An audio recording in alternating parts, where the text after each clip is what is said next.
Hello everyone, আসসালামু আলাইকুম। আশা করি সবাই ভালো আছেন। আমারটা করে দাও। ইতিমধ্যেই আমাদের সাথে যে ঘটনাগুলো ঘটছে, ওই নিচেটা দাও।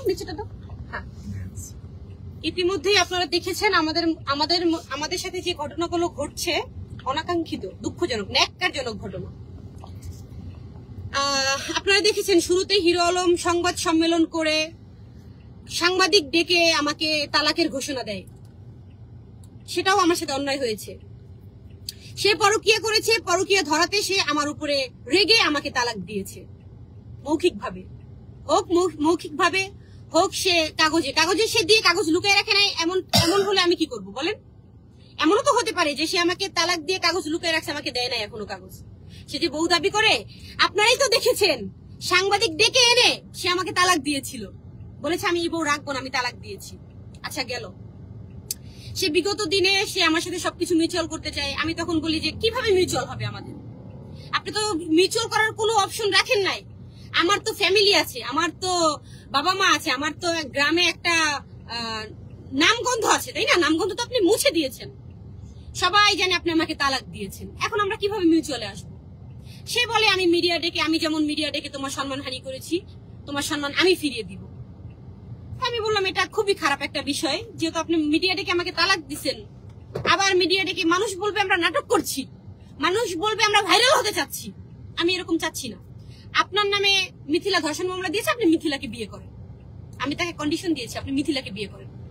তারপরে সে বলছে সে রিয়াজকে ধরেছে। লাস্টে সে আজকে যে ঘটনা ঘটছে, রিয়াজকে সে নিজেই বলছে যে তুমি দেখা করো না হলে আমি তোমার সাথে দেখা করবো। রিয়াজ আসছে বাসায়, রিয়াজ আসছে, সেও আসছে। এর মধ্যে রিয়াজের সাথে যখন সে বাকপ্রীতণ্ডায় জড়ায় গেছে, স্বাভাবিক। রিয়াজের বউর সাথে হিরো আলম কি ধরনের ভিডিও বানায় আপনারা দেখছেন। গাড়ির মধ্যে শুরু করছে কিন্তু তারা। আমরা কিন্তু বলেছিলাম যে আমরা কিন্তু ক্যামেরার সামনে ভিডিও করছি, কিন্তু আপনারা কিন্তু গাড়ির মধ্যে টুলুমুলু করে ভিডিও করেন। সেটা নিয়ে তারা কত হাসাহাসি, কত হাসে। আপনারা তো তালাক প্রাপ্ত, আমরা টুলুমুলু করে ভিডিও করি না, কি করি এটা আপনাদের দেখার বিষয় নাই। তাহলে আমরা কাজ করছি, আমরাও তো তালাক প্রাপ্ত, আমরা কাজ করছি, তাতে আপনার এত জ্বলে কেন? হিরো আলম আপনার কেন এত জ্বলছে বলেন? আপনার কেন জ্বলে? যখন আমাকে তালাক দিছেন তখন ভাবেন নাই, তখন ভাইবা দেন নাই? এই যে মিডিয়া ডেকে এই যে আপনার ছেলে পেলে কত ভাবে আমাকে আঘাত করছেন আপনি। আপনার ছেলে আমার জুতা যে টানছে, আপনার অ্যাসিস্ট্যান্ট আমার জুতা যে টানছে, সেও আমাকে নিয়ে বাজে কথা বলতে ছাড়ে নাই। আমি আপনাকে কিভাবে মাফ করি, কিভাবে ক্ষমা করব আপনাকে? আপনার 2 টাকার হচ্ছে গিয়া চাকর, সেও আমাকে নিয়ে বাজে কথা লিখছে ফেসবুকে। তাহলে আপনাকে ক্ষমা করার তো প্রশ্নই আসে না। কিভাবে আপনাকে ক্ষমা করব? এই ছেলেটার কত বড় ক্ষতি করছেন আপনি জানেন? এই ছেলেটার 1 মিলিয়নের পেজ, যেটা দিয়ে সে ইনকাম করে, আপনি তার পেটে লাথি মারছেন। তার 1 মিলিয়নের পেজ আপনি উড়াই দিচ্ছেন। কই, আপনার তো ক্ষতি করে না এই ছেলেটা। আপনি তো তার বউ নিয়ে টুলুমুলু করে ভিডিও বানাইছেন, বুকে জড়ায় ভিডিও বানান, মামা যায় ভিডিও বানান, এনে করেন। তার শ্বশুর বাড়ি গিয়ে ভাত খেয়ে আসেন, খান না? এক্স শ্বশুর বাড়ি। সে তো পুরুষ, সে বীর পুরুষ, সে বউ রাখবে না, তালাক দিছে। কিন্তু আপনার ক্ষমতা হয় না হিরো আলম, আপনার ক্ষমতা হয় না আমাকে তালাক দেওয়ার। লাস্টে গিয়ে আমারই ডিভোর্স করতে হবে আপনাকে আমার ডিভোর্স করতে হবে। আপনার ক্ষমতা হয় না আমাকে তালাক দেওয়ার। আপনি কেমন পুরুষ? ঘোষণা দিছিলেন না আপনি আমাকে তালাক দিবেন, দিতে পারেন নাই কেন এখনো পর্যন্ত? এখন এসে বউ দাবি করেন। আপনি এই ছেলেকে বাসায় ডাকছেন, আপনি সিন ক্রিয়েট করছেন, আপনি এই ছেলেরা মারছেন, আপনি মামলা দিচ্ছেন। কেন দিচ্ছেন মামলা? কেন মিথ্যা হয়রানি করতেছেন এইভাবে? কেন করতেছেন বলেন? কেন করতেছেন? এই ছেলেকে তো আপনি ডাকছিলেন মিউচুয়াল করবেন। আপনাদের মধ্যে ঝামেলা হয়েছে, এক কথা 2 কথায় আপনি মারছেন, আপনার ছেলে পেলে মারছে। দেখেন, মেরে তো তার মাথা ফাটাইছেন, আবার আমাদের নামই মামলা দিচ্ছেন। মিথ্যা মামলা দিচ্ছেন আপনি, মিথ্যা মামলা। দেশবাসী দেখেন, মিথ্যা মামলা। আসলে মিথ্যা দিয়ে সত্য কখনো ঢাকা যায় না, কখনোই ঢাকা যায় না। মিথ্যা দিয়ে সত্য কখনোই ঢাকা যায় না। আপনি একটা মুসলমানের বাচ্চা, ঠিক আছে? আপনি কিন্তু মুসলিম, এটা মাথায় রাখবেন।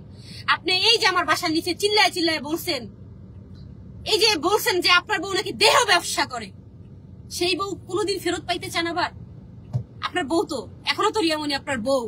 তাহলে বউর নামে যে এত বড় একটা কথা বলছেন, ইসি ঘৃণা। এরকম মেয়ে বিয়ে করছেন আপনি, আপনার লজ্জা লাগে না? আপনার শরম নাই? কেমনে বলেন? এখনো তো আপনার বউ। তাহলে এই কথাটা কেমনে বলছেন আপনি? আপনার মুখ দিয়ে কেমনে আসলো বলেন, দেশবাসী বলেন, আপনারা বলেন। তার তো ওয়াইফ আমি, তাহলে ওয়াইফকে কিভাবে সে বলে এত বাজে কথা, এত নোংরা কথা? সেটাই প্রথম বলে নাই, সে অনেক আগেও বলছে। সে আমার মন থেকে উঠে গেছে, তার সাথে আমি কিভাবে মিউচুয়ালে যাব বলেন? সে মিউচুয়াল করি নাই দেখা তার সাথে আমি এখন সংসার করবো না বিধায় সে মিথ্যা মামলা এই ছেলেটাকে হয়রানি, এই ছেলের ইউটিউবে স্ট্রাইক মারে, পেজ নষ্ট করে দেয়। কেন এভাবে হয়রানি করার কোনো মানে আছে বলেন? আপনারাই বলেন। বলো রিয়াজ, কিছু বলা থাকলে বলো। আসলে কন্ট্রোভার্সিতে এরকম ভাবে জড়াই গেছি, মানুষকে যদি কোরআন ছুঁয়েও বলি তারাও ওনারা হাহারিয়ে দিবে আর বলবে যে এই ছেলে খারাপ, এই মেয়ে নষ্ট। ঠিক আছে, আপনাদের সবাই একটা জিনিস বুঝতে হবে। দেখেন, আপনারা আমাদের লাইভ ভিডিও দেখেন, কিন্তু আমাদের মনে কি চলে এটা একমাত্র আমরা জানি। ঠিক আছে, যার যতটুক পাপের শাস্তি সে পাবেই, সমস্যা নেই, কোনো সমস্যা নেই, ফিনিশ দিও না। আচ্ছা, যার যতটুক পাপের শাস্তি সে পাবে, আপনি যতটুক করবেন অতটুক পাবেন। তো এই নিয়ে একটু আগে যে রিয়ামণি বললো, হ্যাঁ, আমার বিষয়বস্তুগুলো সবকিছু বললো যে কিভাবে কালকে কি হলো। কালকের বিষয়টা হচ্ছে, আমি জাস্ট 2 লাইনে শেষ করি। হিরো আলম, আমরা ভালো ভালো কাজ করতেছি, এটা ও দেখতেছে আর জ্বলতেছে, কোনোভাবেই মেনে নিতে পারতেছে না, টিকতে পারতেছে না। হ্যাঁ, উনি কিন্তু আমার এক্স ওয়াইফকে নিয়ে যেইভাবে উশৃঙ্খল ভাবে ভিডিও বানাইছে, আমি কিন্তু একটা প্রতিক্রিয়াও জানাই নাই, কারণ তাকে আমি তালাক দিছি, আমি এটা বলছি সবাইকে। এখন সে যা খুশি তাই করুক, এটা তার ব্যক্তিগত ব্যাপার, যা মন চায় করুক। তো এখানে আমার কোনো ইন্টারফেয়ার করার কোনো কিছু নাই। সো আমি আমার মতো করে এগিয়ে যাচ্ছি, আমি তাকে নিয়ে ভিডিও বানাচ্ছি। তো এগুলো দেখে হিরো আলম প্রত্যেকটা সময় জ্বলে, এটা ওটা করে, না জ্বললে তো মানুষ কারো পিছে লাগে না। দেখেন, আমার চ্যানেলে সেই স্ট্রাইক মারে, তারপরে এই স্ট্রাইক রাখতে পারে না। যাই হোক, কখনোই মিথ্যা দিয়ে কোনো কিছুই হয় না, তো স্ট্রাইক তুলে নেই।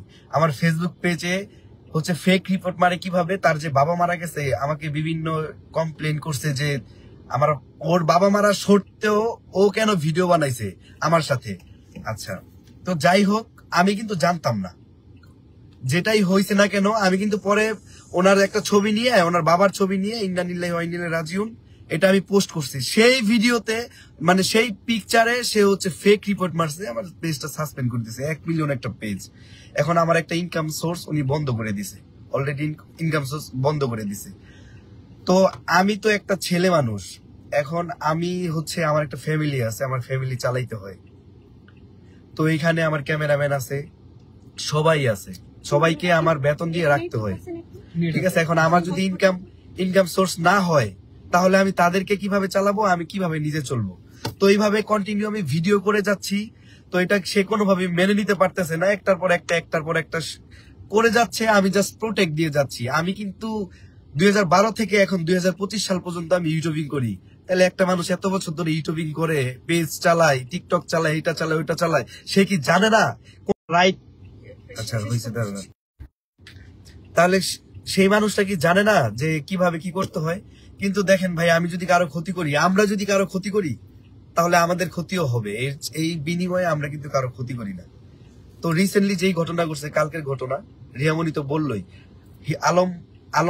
আলম সাহেব, আলম ভাই, উনি যে আমার বয়সের ডাবল, কাকাও লাগে, যেটাই হোক না কেন, উনি আমাকে মেসেজ দিছে, আচ্ছা ঠিক আছে, এইভাবে অনেক হয়েছে। আগে প্রথমে ঠেট দিছে, আমি নর্মালি ভাবে, একটা খারাপ মানুষের সাথে তো ওইভাবে চিল্লানো যায় না, তো আমি নর্মালি ভাবে আমার মতো করে আমি ডিসকাস করি।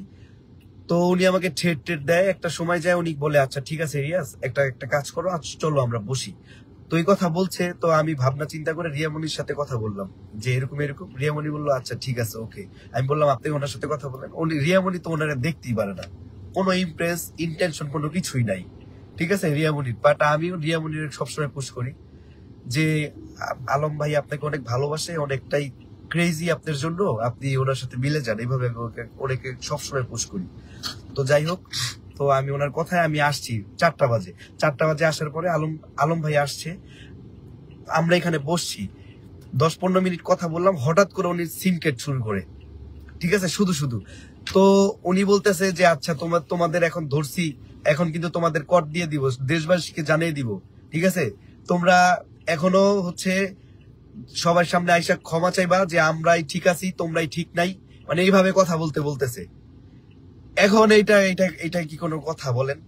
তারপরে হচ্ছে আমি সাথে সাথে লাইভে আসছি যে এরকম উনি পাগলামি করতেছে, সব তো লাইভে দেখলেনি।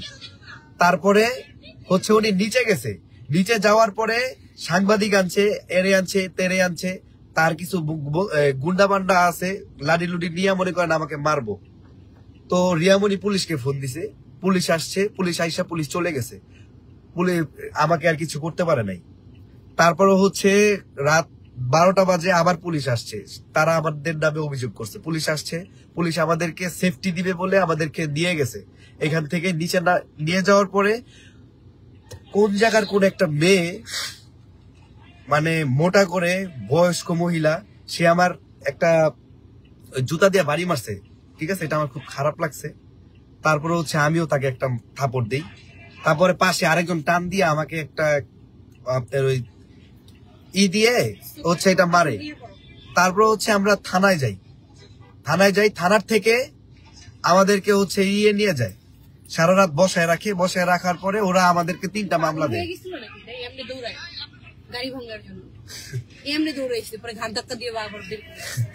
ওনারা আমরা অভিযোগ লাগা, আমার মাথায় মারছে, আমাকে উনি রক্তাক্ত করে ফেলছে। আপনারা সবাই ভিডিওতে দেখছেন আমাকে কি পরিমাণে হচ্ছে টর্চার করছে।